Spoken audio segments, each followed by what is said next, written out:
Hello friend, આજે મારે તમને કંઈક કહેવું છે આર્મી વિશે. બધા ફૌજી ભાઈઓ માટે પ્લીઝ ધ્યાનથી સાંભળજો.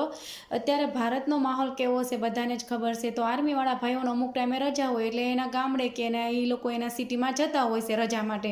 તો અત્યારે ભારતનો આવો માહોલ હોવાથી આ લોકોને ઉપરથી અધિકારીનો ફોન આવે કે 24 કલાકમાં તમારે ગમે ત્યાં નોકરી હોય ત્યાં તમારે હાજર થવું.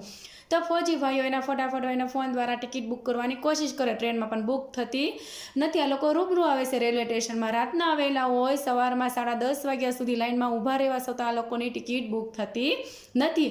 આપણી પબ્લિક હોય છે એને લાઇનમાં ઊભા હોય એને વિનંતી કરે મને આગળ જવા દો, મારે આવી રીતે જવું છે, પણ આપણી પબ્લિક તેને આગળ પણ જવા દેતી નથી.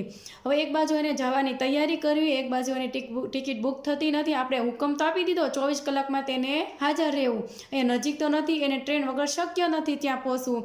તો આપણા સરકારને, આપણા રેલવે અધિકારીને મારે એટલું જ કહેવું કે દેશ માટે એનો જીવ જોખમમાં રાખી દેશ માટે એટલી સેવા કરતા હોય તો પ્લીઝ એને કોઈ આવવા જવાની સારી સુવિધા તો કરી આપો.